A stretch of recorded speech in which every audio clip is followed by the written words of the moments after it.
I never thought I'd say this, but boxing is actually good now. Let me cast your mind back to 2010 when both Floyd Mayweather and Manny Pacquiao were at the peak of their powers. So much hype was built around a potential matchup between the two, and yet after several contractual disputes, the proposed bout broke down. Most notably in 2010 when neither fighters could agree on a reasonable drug test and stipulation. We eventually got the fight in 2015 after 5 years of delays and breakdowns before it was finalized, which at this point Pacquiao had taken a brutal KO loss and was fighting with a shoulder injury. And despite the fight breaking pay-per-view numbers, it's just a shame the fight didn't take place when the demand was at its highest. This was a constant theme in boxing for almost 2 decades, where the best hardly ever fought against each other. But in 2024, that is no longer the case.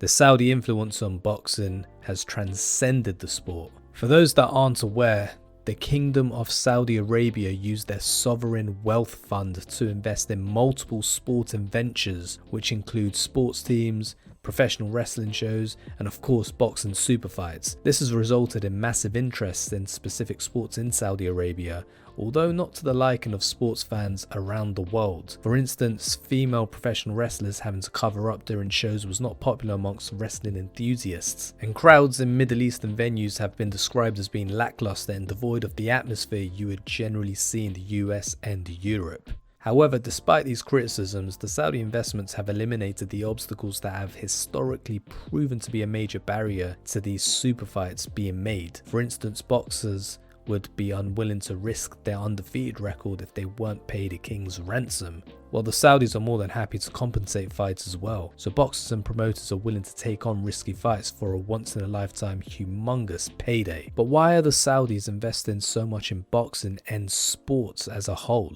Many news outlets would have you believe Saudi Arabia are using these huge sporting investments to improve their tarnished reputations. In other words, sports washing, which is a tactic used by countries to invest in sports in order to cleanse a country's image. Countries such as Russia and Germany have adopted this strategy in the past, using the Olympics and the World Cup in order to hide their atrocities. And I'm not accusing Saudi Arabia of doing the same, but these news outlets have pointed out reasons why they may be adopting this strategy considering their complex reputation on a global scale.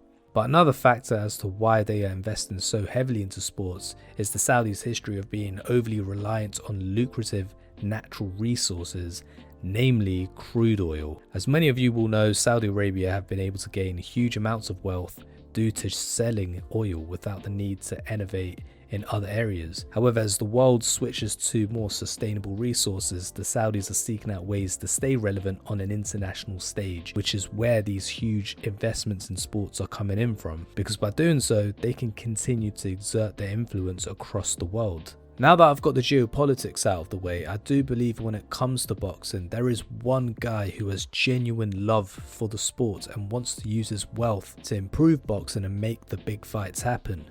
Enter Turki Al-Sheikh.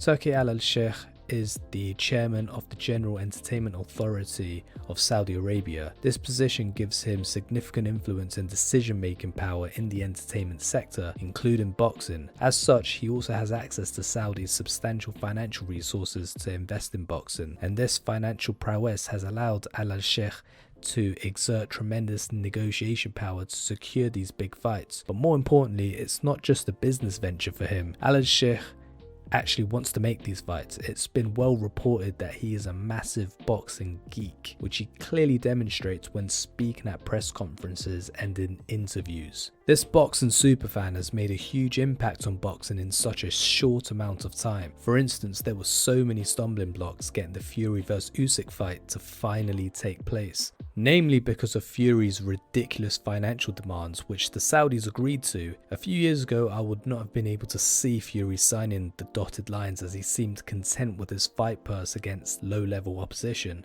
Aside from a few select fighters within the sport, the Saudi investment is capable of getting any of the sport's top athletes on board to make the best fights, something boxing has needed for a long time. And it doesn't end there. Turkey has spoken of the creation of a boxing super league, where all the major promotional companies get together to fix the sport. Everything from the absurd amount of boxing belts to weight classes, these things will be addressed, and that can only happen if there was one man to rule it all.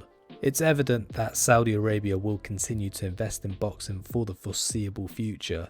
They want Riyadh to be the new Vegas of the Middle East and potentially the entertainment capital of the world. This is especially true when you consider that Las Vegas has slowly lost its reputation as the home for boxing super fights. And with the recent Joshua vs Dubois banger of a fight having Saudi influence despite not taking place in Riyadh, it seems they are willing to extend their reach to fight cards across the world through their Riyadh season movement, producing globally recognized sporting events, which makes the future of boxing the most exciting it's ever been, knowing that big fights have a better chance of taking place now compared to 5 years ago, and I'm here for it.